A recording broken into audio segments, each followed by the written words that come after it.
Jagannath Puri Dham ki Jai. Jagannath Swami ki Jai. Ganga Mahi ki Jai. Jamuna Mahi ki Jai. Tulsi Devi ki Jai. Bhakti Devi ki Jai. Hare Krishna Mahamantra ki Jai. Samaveta Bhakta Vrinda ki Jai. Nitai Gaur Premanande. Hare all glories to the assembled Hare devotees. Hare Krishna. Krishna. All glories to the assembled devotees. Hare Krishna. All glories to the assembled devotees. Hare Krishna. All glories to the lotus feet of Sri Sri Guru and Gauranga. Namo Vishnu Paraya Krishna Prasaya Bhutale Srimati Bhakti Tere Swami Nityanamane Namaste Krishna Paraya Prabhupada Siddhartha Sri Gaura Karuna Shakti Bhakti Tere Nityanamane. Okay. Hare Krishna, Hare Krishna, Krishna Krishna, Hare Jai. Narayana Namaskritya Narum Chevam Narotamam Devim Saraswati Vyasam Tato Jayam Gujirayat Nashya Praiswa Bhadresu Nityam Bhagavata Sevaya Bhagavatu Tamasloke Bhaktir Bhavati Naishtiki Om Namo Bhagavate Vasudevaya. Om Namo Bhagavate Vasudevaya.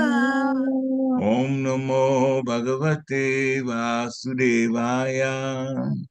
Om Namo Bhagavate Vasudevaya. Om Namo Bhagavate Vasudevaya. Om Namo Bhagavate Vasudevaya. Okay. Oh, Hare Krishna. what happened? That's okay. So Srimad Bhagavatam, Canto 3, the status quo. We're in chapter 12.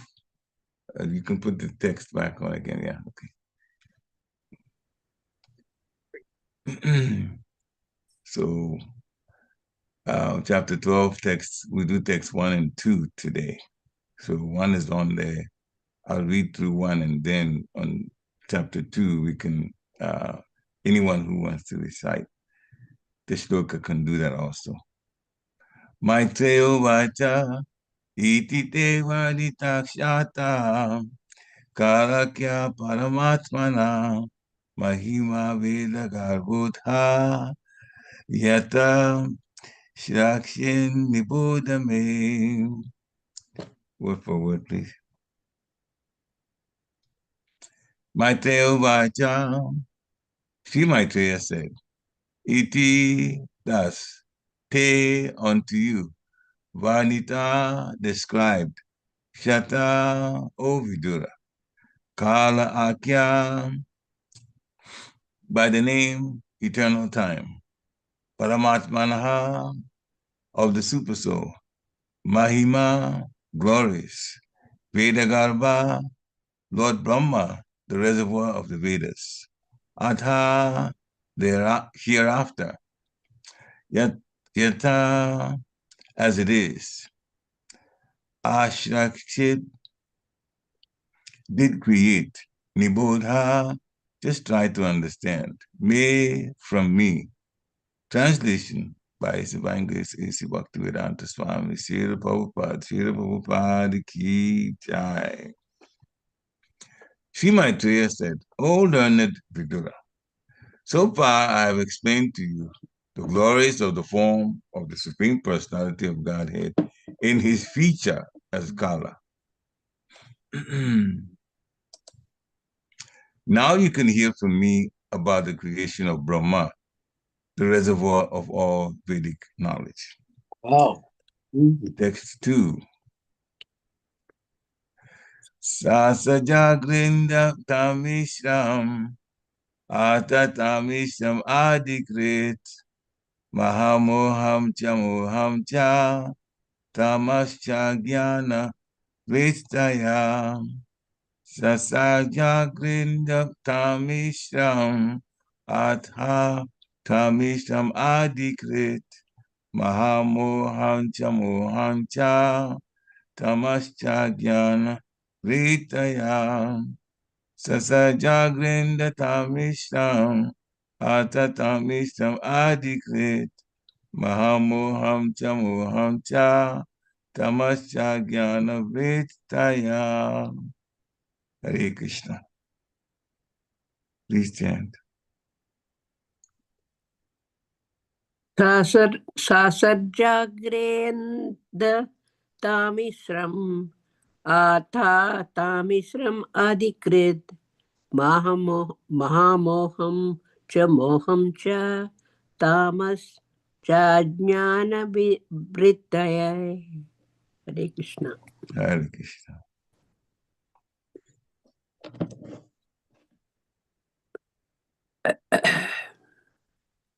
Anyone else?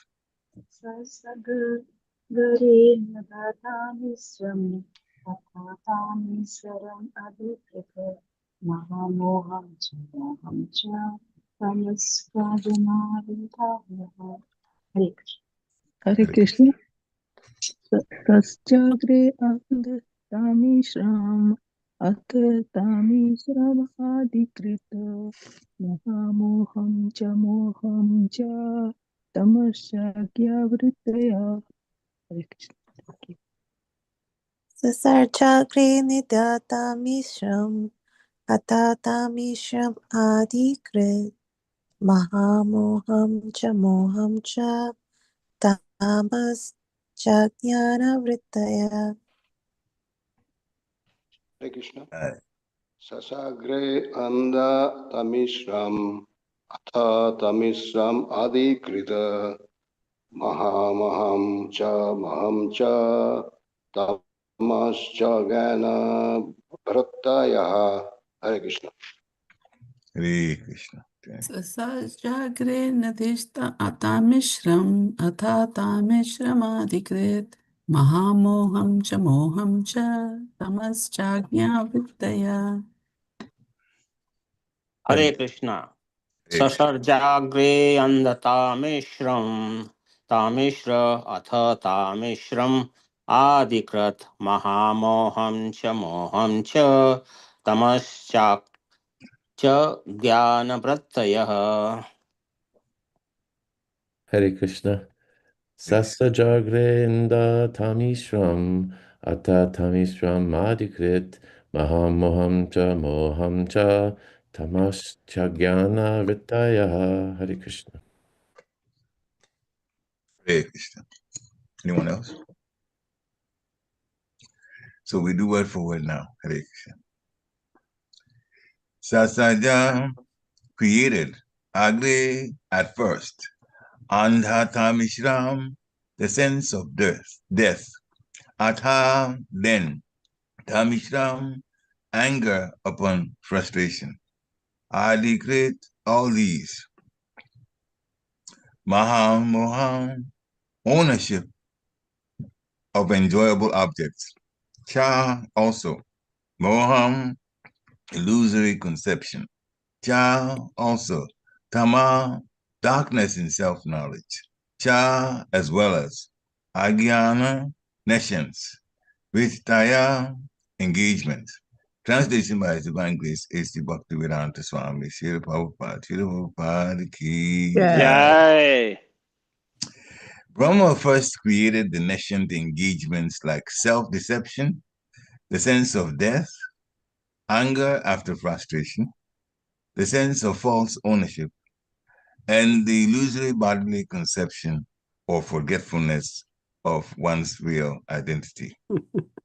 Report by Srila Prabhupada.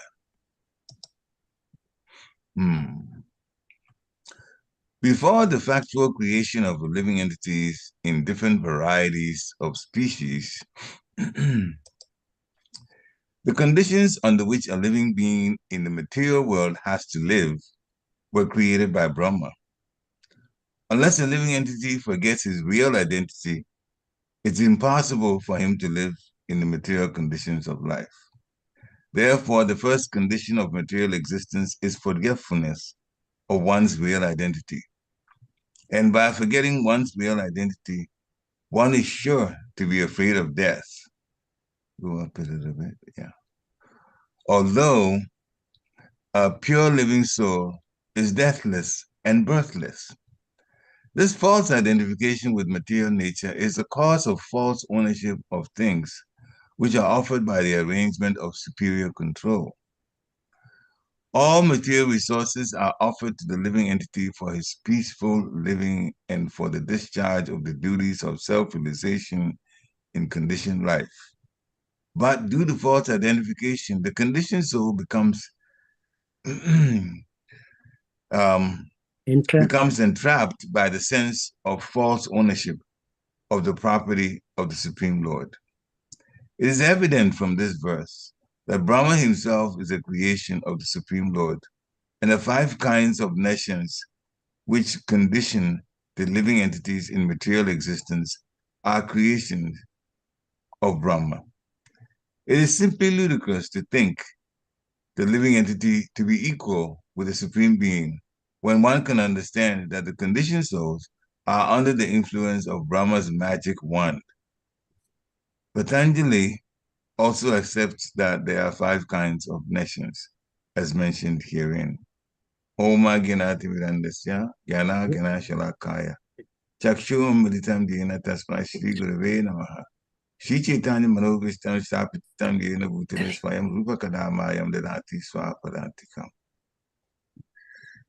Vandeham Shri Guru Shri Yutapada Kamalam Shri Guru Vaishnavam Scha, Shri Rupa Sagajatam Sahagana Raghunatam Vitam Tam Sijivam, Sa Advaitam Sa Avadutam Parijana Sahitam Krishna Chaitanya Devam, Shri Radha Krishna Pada Sahagana Lalita Shri Vishakam Vitam Scha, He Krishna Karuna Sindhu Dina Bandhu Jagatpate, Gopesha Gopika Kanta Radha Kanta Namostute. Tapta Kanchana Gorangi Radhi Vrindavaneshwari Vishabhanu Sute Devi Pranamami Hari Priye Vancha Kalpatarubhesya Kripa Sindhive Evacha Patitanam Pavanebhyo Vaishnavebhyo Namo Namaha. Jai Shri Krishna Chaitanya Prabhu Nityananda Sri Advaita Gadadha Sivasadi Gaura Bhaktavrinda Hare Krishna Krishna Krishna Hare Hare Hare Rama Ram Ram Hare Hare Hare Krishna Krishna Krishna Hare Hare Hare Rama Ram Ram Hare Hare Hare Krishna Krishna Krishna Hare Hare Hare Rama Ram Ram Hare Hare Namo Vishnu Padaya Krishna Preshaya Bhutale Srimati Bhakti Vedanta Swami Niti Namine Namaste Saraswati Devi Gauravani Pracharini Nirvishesha Sunyavari Paschatya Deshatayani Namo Mahabadanyaya Krishna Prema Padayate Krishnaya Krishna Chaitanya Namni Gurachashe Namaha Anandalila Maya Vigrahaya Himadi Devi Chavishandaraya Tasvi Mahaprema Raspadaya Chaitanya Chandaya Namo Namaste Chaitanya Chandaya Namo Namaste Chaitanya Chandaya Namo Namaste Chaitanya Chandaya Namo Namaste Hare Krishna. So, Brahma first created nascent engagements like self-deception. All right, I'll read it again. So, Brahma created the nascent engagements like self-deception, the sense of death, anger after frustration, the sense of false ownership, and the illusory bodily conception of forgetfulness of one's real identity. Hare Krishna. So we're beginning a new chapter today in Canto 3, chapter 12. This is talks now between Maitreya Muni as the Shiksha Guru and Vidura as the disciple. So Maitreya is speaking and Vidura is listening. And there's been description in chapter 11, the previous chapter in this canto, of this phenomenal world, the material world, and the various things that have been constructed here, even some of the dimensions of the universes. The last three texts talk about that. This particular universe that we're in has a diameter of 4 billion miles up and down. Srila Prabhupada likes to put it that way. and then the combination of the 8 material elements, earth, water, fire, air, and sky or ego. Earth, water, and space, sorry, that's what I meant. Or ether, sometimes it's called ether. Then mind, intelligence, and ego, the 8 material elements. And they're also even the covering of the universes.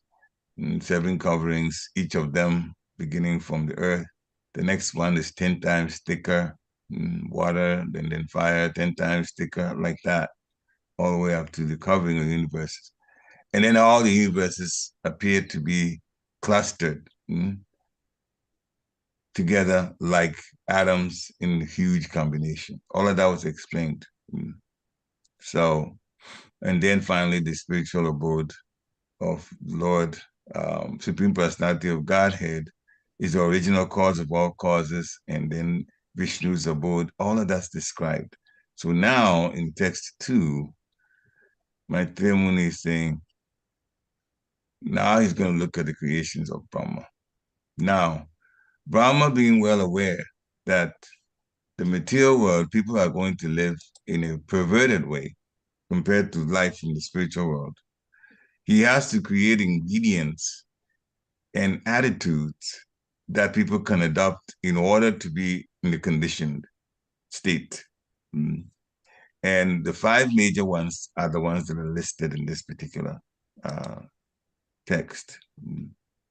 So the engagements or the 5 nations, five aspects of nations are self-deception, and then the sense of death, and then anger after frustration, that's number 3. 4 is the false ownership sense. People think that they own things. And the illusory, the last one, illusory bodily conception, which is the same as forgetting one's real identity. Because when a person forgets their identity as spirit soul, then they relate to themselves and everyone around them based on the body. So these are the 5 nascent attributes here in the material world. Self-deception, the sense of death, anger after frustration, sense of false ownership, and then illusory body conception. So Srila Prabhupada breaks it down very, very nicely in the purports here.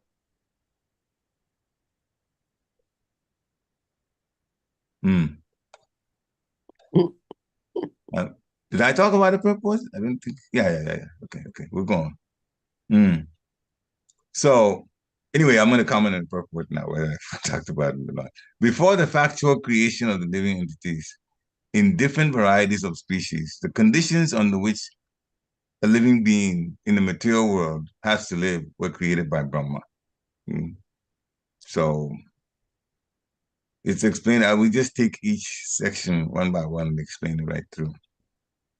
So before the living entities, just like when a person is got to move into a home, first the home has to be built.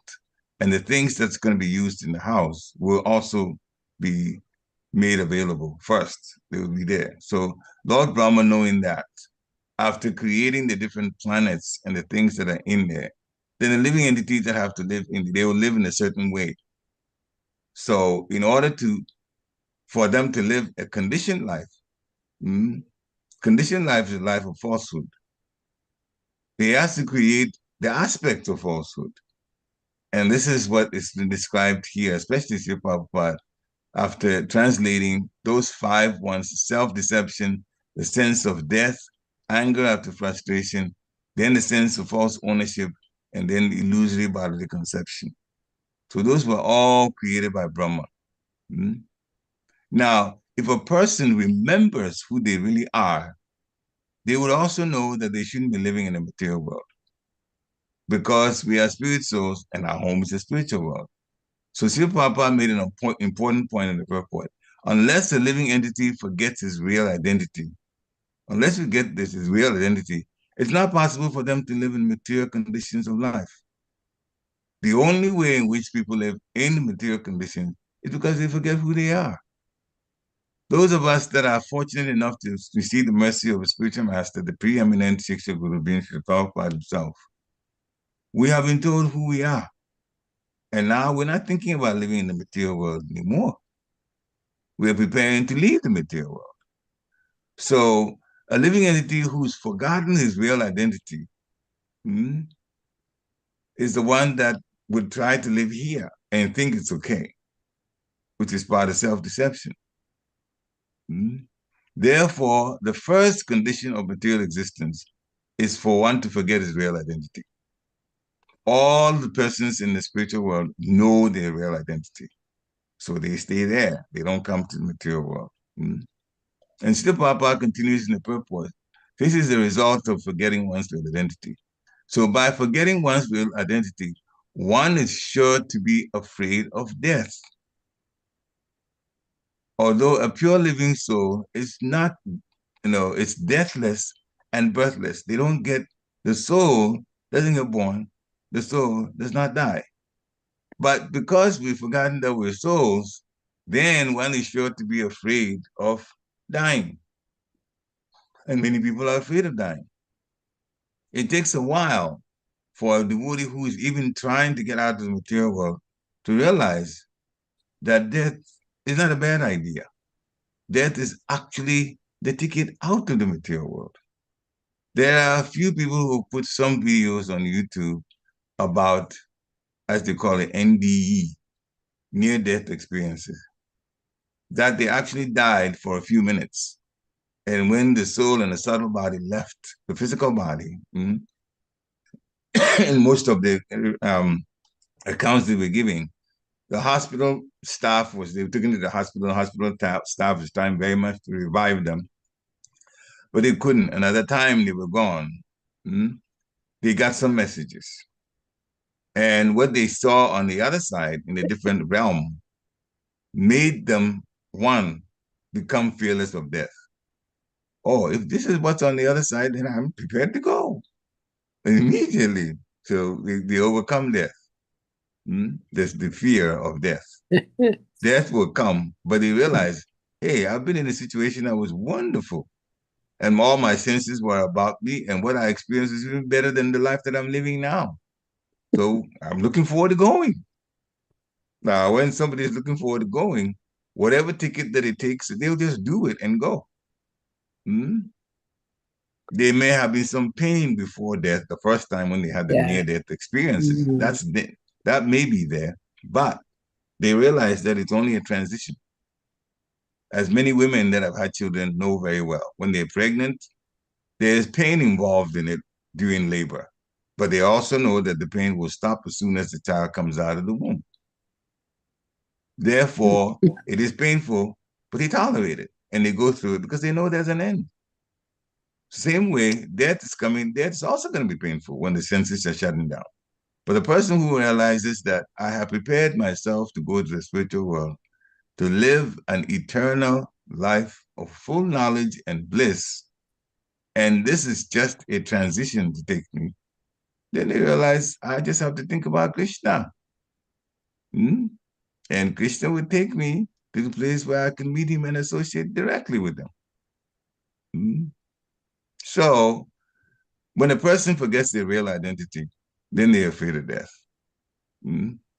So a soul does not die, and the soul is not born.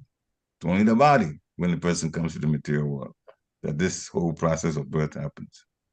And this same identification, Srila Prabhupada continues, identification with his body, then the things around us, we also think we own them. False ownership. So it's been there, it's been put there. We were born, the earth was already there. All the other qualities that we're going to live with, things that we're going to have to work for. Here, things are not given free like a spiritual world. We have to work for, it's all provided. We just have to go for it. We start that hard labor of life. So Actually, the Lord is still merciful, even to those who are those of us who are in a conditioned state in the material world. Because all the material resources, Sri Prabhupada continues, they are offered to the living entity for its peaceful living. And if they want to really, really take advantage of life here, they will focus more, as we've been told to do, on self-realization, even while we're in a conditioned state. But many people identify with the body. Mm? Therefore, the mindset is, I own these, and I own that, I own these, and I own that. False ownership. The property is actually the property of the Supreme Personality of Godhead. Mm? So, Brahma created these. Mm? This Prabhupada ends the purport by saying, from this verse, Brahma himself is a creation of the Supreme Lord, true enough, from Garbhodakshaya Vishnu. But he created the 5 kinds of nations which the conditioned living entities in material nature are to live with. And the living entities, the physical bodies, are also creation of Brahma. The souls are not. Souls are part and parcel of the Supreme Personality of Godhead. But the material things, those are from the training given by Garbhodakshaya Vishnu to Brahma. Brahma created this. So then the last point Srila Prabhupada makes it is actually quite ludicrous to think that the living entity is equal to the Supreme Being. So we are really under the influence of Brahma because the things that he's created, these things that we have taken to be life, that came from the influence of Brahma. Now, the same, interestingly enough, we are in the Brahma Madhva Gaudiya Sampradaya. The same Lord Brahma that has created these kind of conditions, attributes that people live in falsehood, attributes that feed the false ego. The same Brahma will turn us to Krishna for this particular planet, then, this Brahma for this particular universe, will turn us to Krishna because he is very much connected with the Supreme Personality of Godhead. And he's preparing to go home himself. And so is Lord Shiva. When he lives to be 100 years of his time, 4,320,000,000 years of our, that's the daytime form, but 311 trillion years and 40 billion years. That is Lord Brahma's life. Right now, he's lived half of it. And so he's on the second half now. But the time will come that he will also leave. Then all of these nation engagements, everything will be wound up. And he go back to the spiritual world. Lord Shiva will go back to the spiritual world because he's part of the destruction part, the annihilation. So it's explained in other parts of Shastra that he has to wait and do that particular last duty before he himself can go to the spiritual world. Lord Shiva will go also. Lord Vishnu already has his abode in the spiritual world. That's explained in the first text of this particular chapter. So we'll begin to look at these one by one. First of these 5 is self-deception. People think that now they are all right because they have money. And money can buy whatever they want to buy. Therefore, they're okay. People think they're never going to die. So they don't make plans for death. Not only do they make plans, they not make plans for death. They don't even like to make plans for death. Because if they think that they're not suffering, then they don't want death to come. And so sometimes push it in the background, and when you push it in the background, if you're making a will, that's just like admitting I'm going to die. And they don't want to, they're going to die. Therefore, they don't want to make those kind of plans. People think that, yeah, there's karma, I've heard of karma, but things will work out well for them, regardless of their destiny. If the karma means that we're going to go through a certain percentage of trouble, oh no, things will work out. We stay positive. Stay positive. That's the way it is. We're in jail, but we're trying to stay positive. The irony of it all. But anyway, that's another thing for that discussion. Hmm? Sometimes even they bring it down to reality. People think when they win the lottery, they'll be happy forever. Yeah.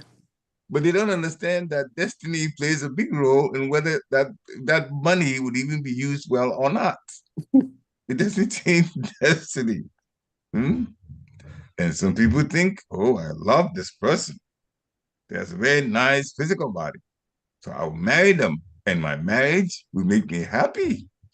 Hmm? So my sense gratification is there, especially in this sex. Hmm? That's granted.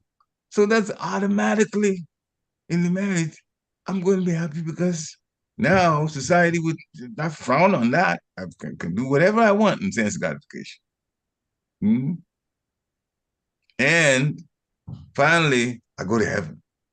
And heaven is a place of constant happiness. So all of these, people that deceive themselves. Money's gonna make me happy. I don't think I'll ever die. I can push it in the back of my mind. Karma is there, but I'm gonna be happy. I can make money make me happy because regardless of my destiny. Lottery will make me happy. Marriage will make me happy. Heaven is a place. All of these come to Krishna consciousness, then you realize what the reality is. But some people don't. So the worst case scenario is a person that is suffering mental disease called pathological lying. That means a person who is excessive and compulsive lying. This sometimes you don't even know the motive or the benefit from doing it, if you can call it that, but they lie anyway. Sometimes they come up with very elaborate and detailed stories that are not true. Dramatic stories, bordering on fantasy. And they don't have any remorse. They don't have any guilt. That's the feeling behind the lies. They don't care. So they don't feel remorse. They even sometimes justify their behavior. And the worst part is pathological liars, as opposed to regular liars, is pathological liars tend to believe the own story that they create. They believe it. And they make it difficult to distinguish fact from fiction. Because if the person is a pathological liar and he's also an influential person, it can make you believe things that are not true, especially if they get to a leadership position. And worse, if they if they are in a devotee community and they like that. The point is, there's no way you know unless somebody else that's involved in psychology or psychiatry, especially, tells you that these are the signs of a person who is like that. So the highest sense of self-deception is one who is a pathological liar. Devotees come from all walks of life. Therefore, there are pathological liars in this movement also. And the worst part is if they do get leadership positions, then a lot of people are in trouble because they speak very convincingly, even though what they're talking about is things that they made up. Now, by the mercy of the Lord, the Shastra is there. And sometimes the Shastra will help to reveal who a pathological liar really is. Because they may say things that are not backed up. You see that there's a sense that something is not quite right about what this person is saying. Personally, I've experienced a person who's like that. And I had to go to my spiritual master several times to say, I heard this is what we were told. And the spiritual master would correct me and say, nope, I didn't say that. Especially if his name is used. I didn't say that, or I didn't say it like that. And every time I grew my eyes told me what the real story was. It was very convincing. and it was true, and it made sense. But Krishna consciousness is open to any and everyone. You chant Hare Krishna, you will be in it. But of course, the story is after that, we have to go through the process of purification. So a person being a pathological liar is not an excuse. Still, the process for purification is there. So there's no getting around it and just accepting, oh, they like this. No. The second point is the sense of death. And that is a sense of identification with the physical body as the self. If we say we are the body, then we are going to die, and death means we will be no more. Sometimes there are people who identify with the body so much so that even they go to the extent of identifying with the things around them as them. Now, we may not be like that, but there are people who are like that. They identify even, they think like the things that are around them that they have are extensions of themselves, not just the physical body only. Say one case, give an example. Somebody's car is hit by another car.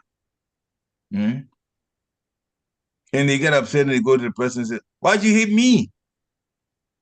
Well, is it actually the person in the car? No. The car has been hit, but the person who has suffered the damage is blaming the other person that hit him. Like that. Exactly how I said. They have been hit. They have not been hit, but they think that way. So we identify things that are dear to us as part of us rather than things that we use. So that's the problem. The soul, for him, there's neither birth nor death, as it said in the Bhagavad Gita, chapter 2, text 20. Najayate miyate kadachin, mayam budva bhavita bhuya. Ajo nitya saspatiyam purana nahanyate hanyamane sarire. For the soul, there's neither birth or death at any time. He has not come into being, does not come into being, that is past, present, and future. He will not come into being. He's always there. He's unborn, eternal, ever existing, and primeval. And when the body dies, when the body is slain, the soul is not slain. Not even a nuclear bomb can get rid of the soul. That's the reality. Now, anger, the third point, anger after frustration. There is frustration, but people just don't see it as, well, this is something that's not supposed to work that way. This is part of my destiny. I can try to fix some things, but it only goes but so far. And when it doesn't seem to be working, rather than think this is really not for me and I'm over endeavoring, people get frustrated instead. Instead of think and tell the mind, I am over endeavoring, this is not meant for me. So that's the frustration, and it easily segues or tips to, joins to anger. And where does that all come from? False ego. People feeling that they should always get what they want. People think they should get what they want. I'm striving for it, therefore I should get it. And sometimes people criticize as soon as they feel frustrated. Why is this happening? Why is that happening? Actually, this other person that should have done what they should do and they didn't do, and that's why my situation has also been affected like that. Then they start criticizing the other person, getting angry. The fourth point is about the false sense of ownership. We think we own, although we were born here, and when we were born on this earth, we had nothing. When we get ready to leave, die, we cannot take anything with us. Yet still we think we own something here. False sense of ownership. So, Sri Prabhupada one time in the morning walk, the Buddhists were debating him. And sometimes he allows that so that he can explain things more about, what's what, more clearly to his Buddhists. So they were going back and forth, back and forth. God put us here.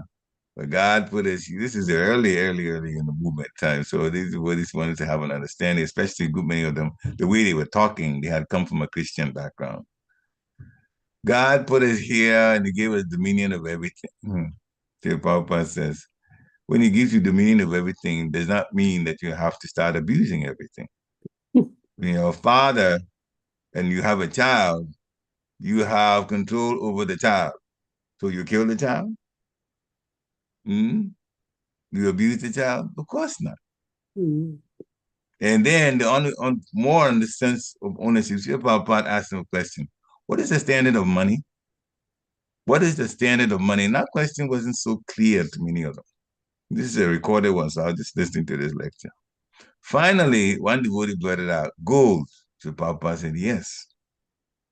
The standard of money is gold. Then he asked, is gold your property? Have your relatives put gold in the earth to be mined? Who put it there? The Creator put it there. So we don't own gold, even though we made gold the standard of money. But we don't own gold. And so people fight in many ways internationally, and sometimes it spills into wars. The sense of false ownership at the international level. And the illusory bodily conception, well, forgetfulness of one's real identity. We are not the body.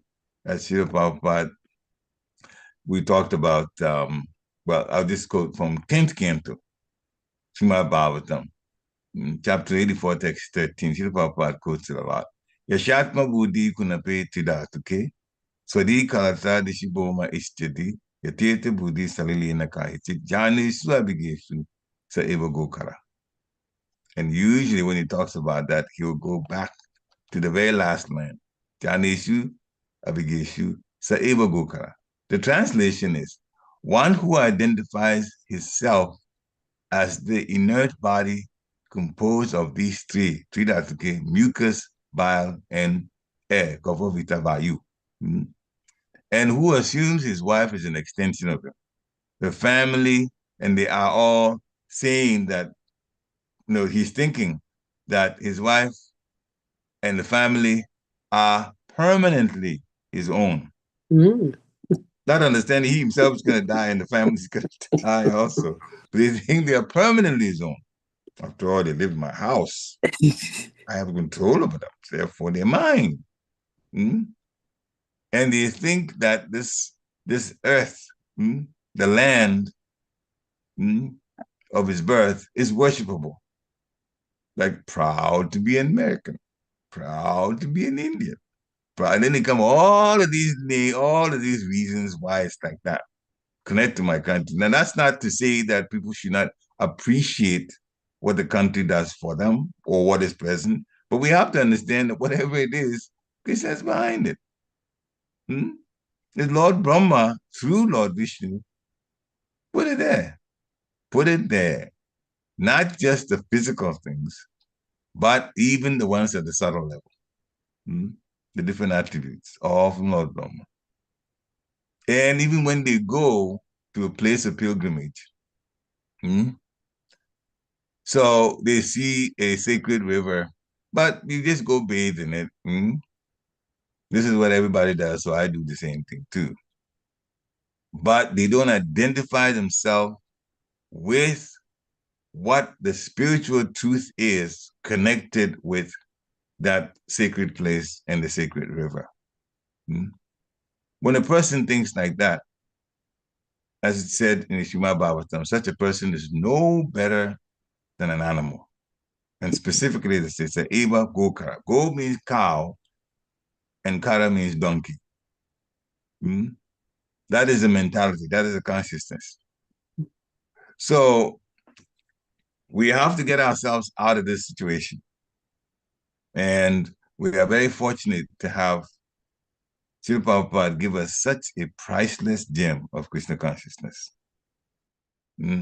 Pushing through Srila Prabhupada, Lord Chaitanya Mahaprabhu's mercy, which he started giving to the earth, beginning from Navadvip. Now, the Lord says, the holy name of the Lord shall be chanted in every town and village. Lord Chaitanya said that. Every town and village. And Srila Prabhupada was the leader, the director of all of that to happen. Therefore, those of us under him and in this very, very wonderful society called ISKCON, we have to really keep going and spreading and spreading and spreading Krishna consciousness everywhere. So the conclusion is that since our nations feeds our illusion, we don't know, and therefore we're being fed this illusion that we think that we own things that we don't. We have to accept the truth that we are not these bodies at all times. And as these bodies age, we will be faced with different situations that would really help us mentally if we accept the truth that we're not these bodies. Especially old age. It comes with pain. But the pain is not pain from the soul. It's the pain based on the body, physical body. But we're not these bodies. Therefore, it should be a reminder that we're not home. We're not in the spiritual world. There is no pain like that in the spiritual world. There's not even the physical body not to give that kind of pain in the spiritual world.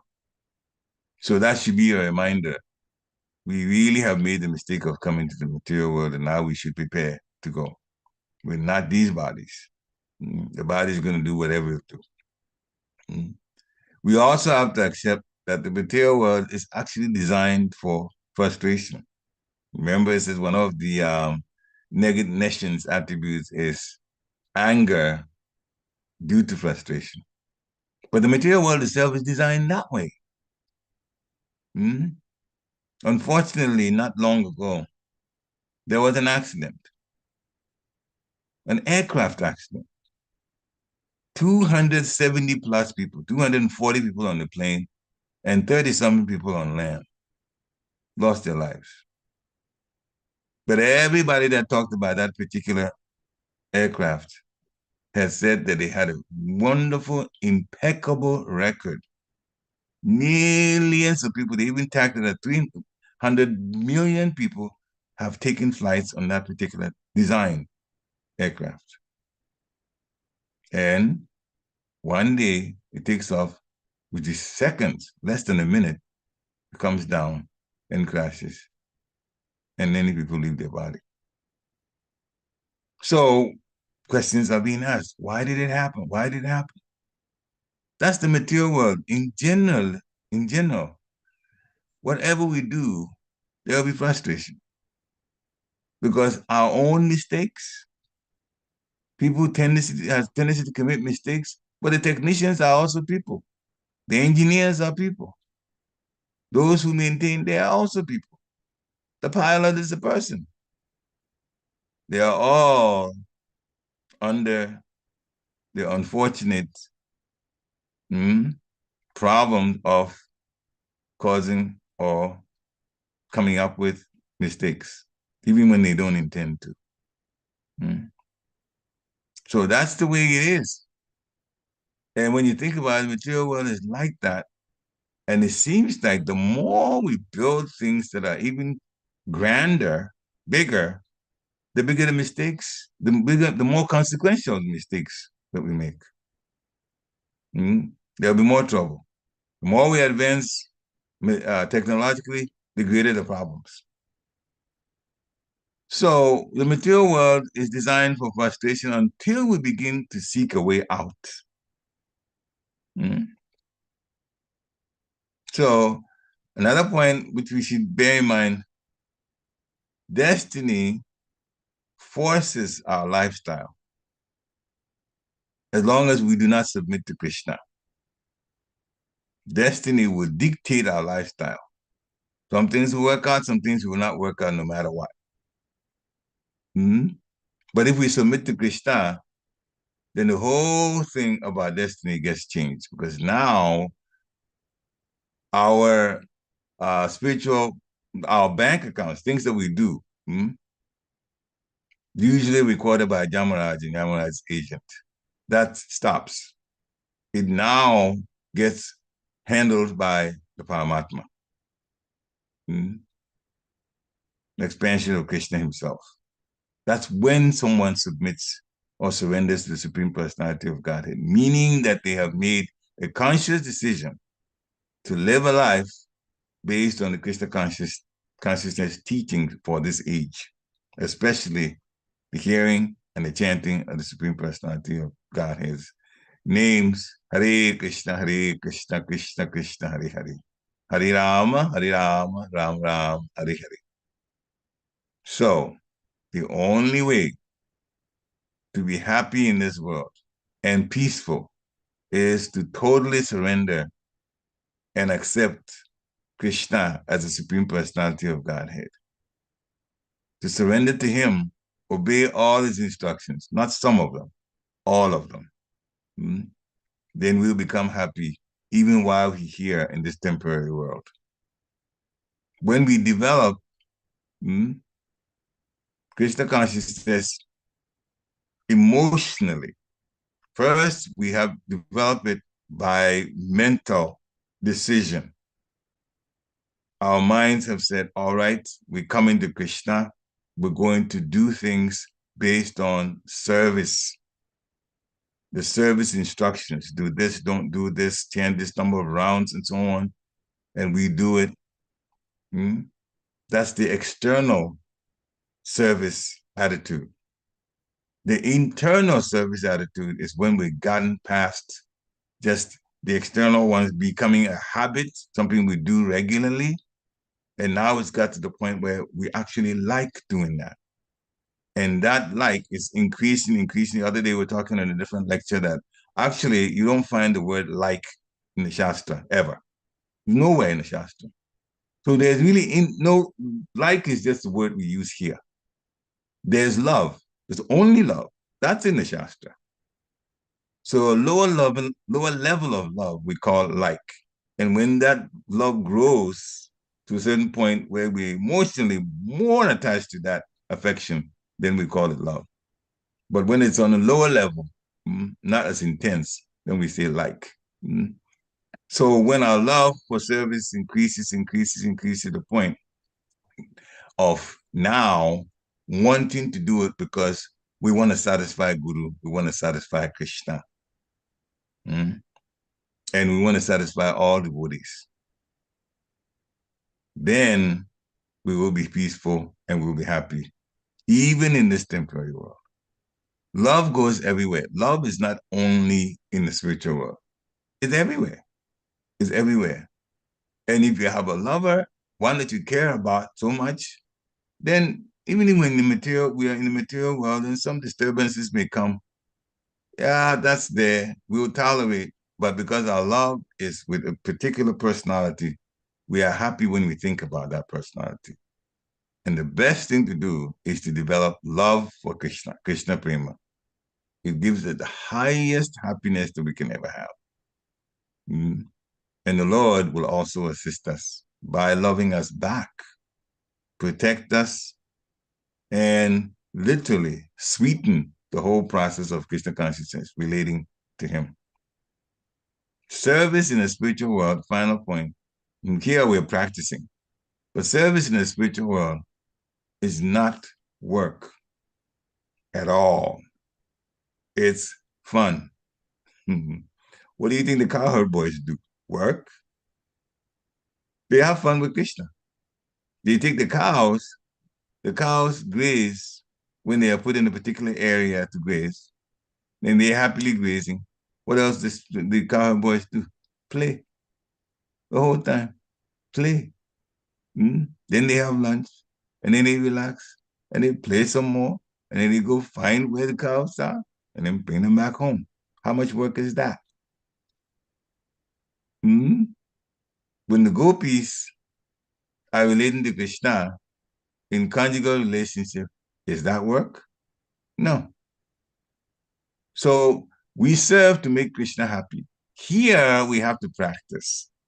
And here sometimes we face difficulties because it's a test to see the extent to which we love the Lord. Those who don't love the Lord so much, when difficulties come, they'll give up the service. Those who really want to grow, when difficulties come, they figure out how to go on despite the difficulties. And so that's our challenge. So Lord Brahma created these 5 different ways of deception, but Srila Prabhupada has also prepared us to understand what the deceptions are. These nation things, self-deception, and the other ones that are listed: self-deception, sense of death, anger after frustration, sense of false ownership, and illusory thinking that the body is us, when in fact it's not, forgetting our real identity. So fortunately, Krishna conscious people know what is what, but the overwhelming majority of the world is still affected by these 5 nations attributes. And we have to help with good distribution and with chanting the holy name of the Lord to turn their minds so they can also go back to Godhead. Shira Prabhupada ki jai. Wonderful. Krishna, it's much mercy. This is the time to unmute yourself, dear devotees, and sharing conversation about this nation's shloka. So, any realizations from the questions? Hare Krishna. Hare Krishna, Prabhu. If anybody Hare has Krishna. questions, please just unmute yourself and go ahead. Okay. What I was thinking about is that line in the purport that says, if we don't, unless a living entity forgets his real identity, it is impossible for him to live in the material conditions. That was the first statement. Yes. The thing is, and I'm probably thinking with my material mind, and that's probably why I'm not understanding it. If we don't know what it is we have done wrong, how will we get fixed? I realize it's incompatible. Our real identity is incompatible with the material world. And so we need to bring it to a stage of compatibility, and then it'll all work out. But we have been sent here to reform ourselves. So if I don't know that I am supposed to reform myself, how will I reform myself? Very good question. This is a problem with so many people. See, you put it in a question form, but actually that's the reality. The reality is people have forgotten what happened in the spiritual world, that they tried to take Krishna's place. And Krishna told them, you cannot take this place. It's not for you. They wanted to be superior. So then we got put in this material world. And now, since we've forgotten, they're trying to live like that. But we can't blame Krishna for the forgetfulness because he's all around us. Who doesn't know God? I mean, really, in this world, who hasn't heard about God? To whatever level that they understand him. Who hasn't heard about him, though? He's the most famous. So we can't say that God has not put things in place to try to get us to turn to him. That's not true. It's there. So basically, those who are in the world are not really understanding why they have chosen to ignore God consciousness. That's the real problem. And that is not God's fault. Krishna tried to get us not to leave the spiritual world even. And now we didn't hear. And now we're here. And he's come. And he's doing so many situations, giving us so many situations. He's given us Shastra. He's given us Guru. He himself is in there as a Guru inside as a super soul. he's so many things made available. And then even put all kinds of frustrations so we would not feel like being here. All of that's done. The positive has been given to us, pulling us. And then the negative is also behind, pushing us by making us more frustrated. But still, because we wanted to be in control and we seem to have the freedom to do it, we want to stay here.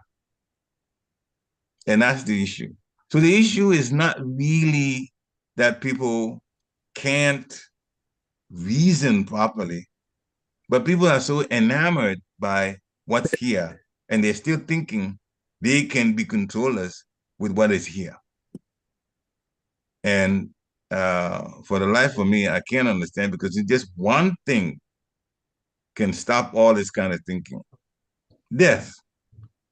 You can't do anything permanently here. You can't do anything permanently here.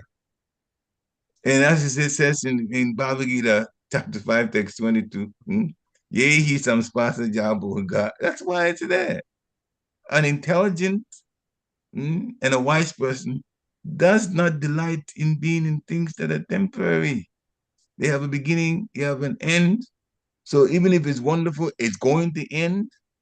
And we don't have a situation that is things are wonderful all of the time. That's only in the spiritual world and not here. So when we begin to think and see the reality for what it is, demigods even help us, quote unquote, help us.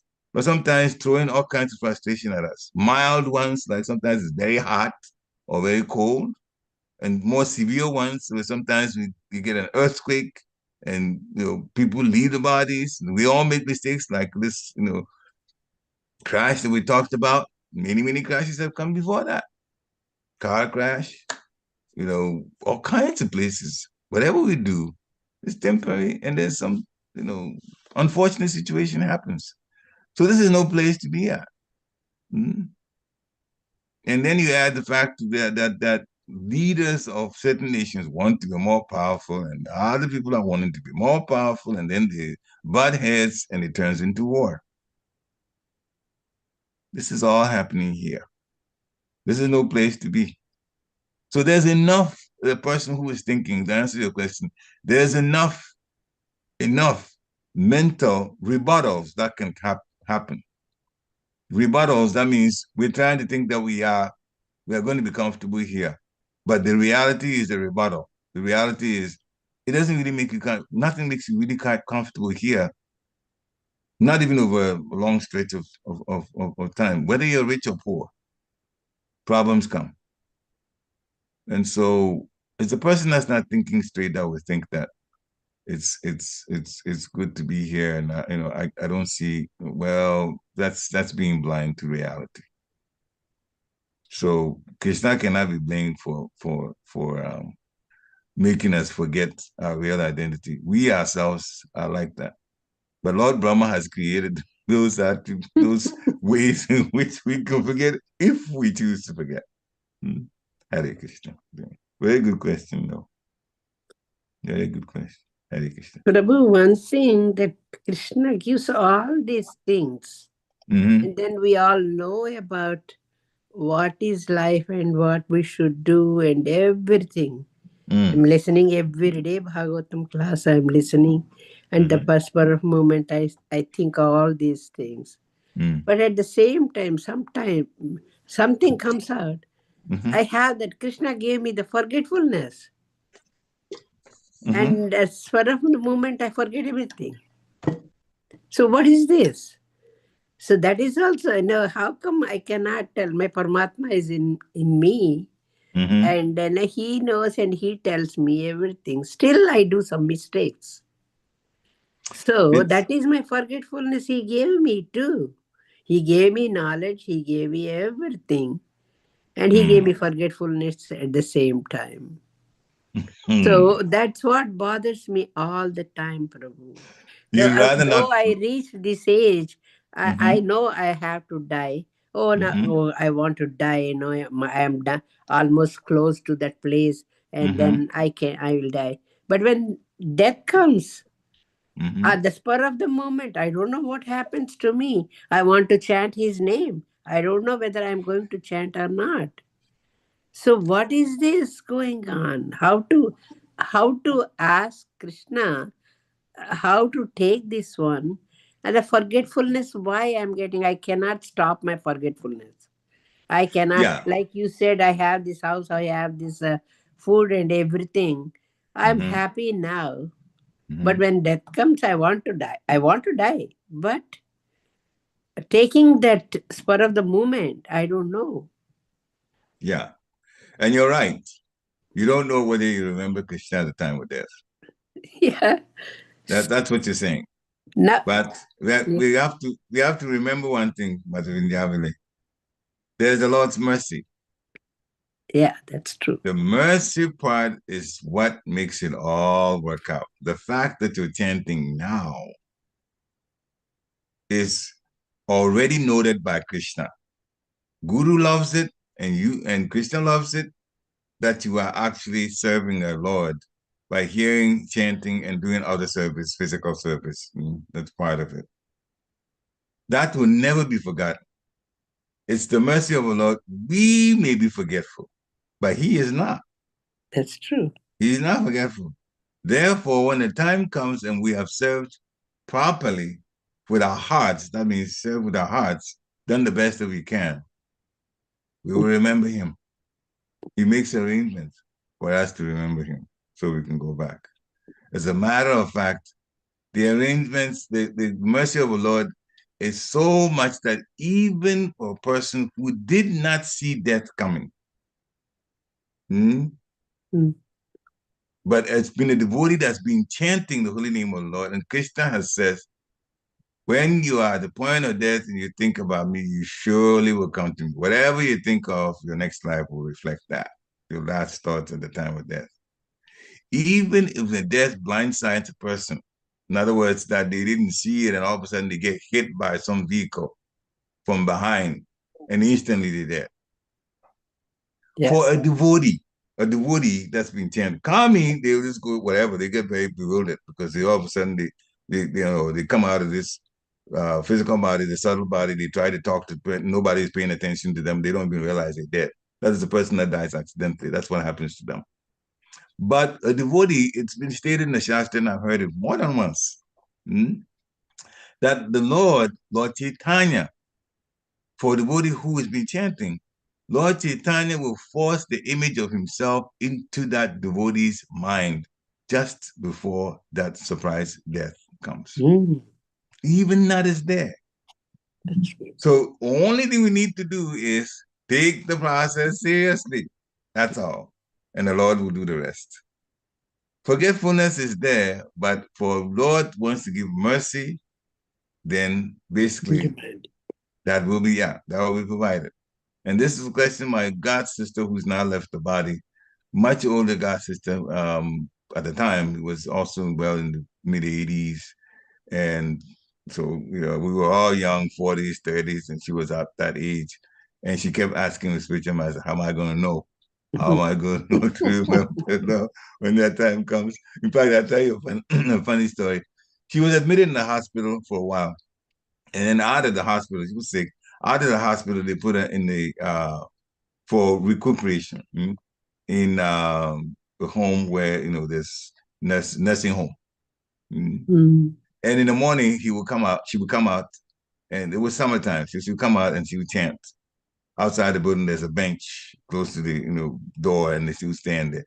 And there's a small stream, and there's some ducks would be on the stream, and so she would sit there and chanting, her beat bag. She's chanting, and sometimes she watches the ducks do this, swim by and go to the end and get back to the stream. And then one day she came out with a beat bag to chant. The ducks were not there.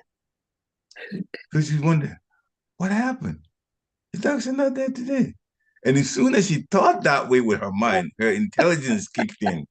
You are old. You're thinking about duck. You want to be a duck your next life? He said that in the temple. We all cracked and we started laughing so hard. But she was serious. So her intelligence warned her, if you think too much about a duck, maybe you'll be a duck the next time. So you better not. So it's common for those who get to the age like that to be very cautious about what's going to happen to me, but that's a good thing to do, to be a little bit concerned about that and to be cautious, because we really want to go home. When the body's giving you so much pain, you don't want another body. For real, you don't want another physical body. So yeah, Krishna already knows that, and he's very kind. So the arrangement will be made between the spiritual master and the Lord himself. The devotee that's been seriously chanting, taking the process according to Srila Prabhupada's instruction seriously, will go home. Srila Prabhupada says, we can guarantee, use the word guarantee. Back to Godhead. Yeah, you obey the 4 regulated principles, you chant, and 3, don't offend others. That's what stops, that's the sabotage. Don't offend, don't make other people unhappy. Thank you. You're going home? Prabhu. Yeah, you're going home. That's all. Hare Krishna. But, concerns are very legitimate that you expressed. Hare Krishna. Any other point? Okay, so there's silence. That means it's time to end it then. Hare Krishna. Thank you for allowing me to do the service. So, Hare Krishna. Vancha kalpatarubhyasya kripa sindhubhyo patitanam pavanebhyo vaishnavebhyo namo namaha. Srila Prabhupada ki jai. Hare Krishna. Jai. Thank you very much, Prabhu. Hare Krishna. Jai. Glory to Srila Prabhupada.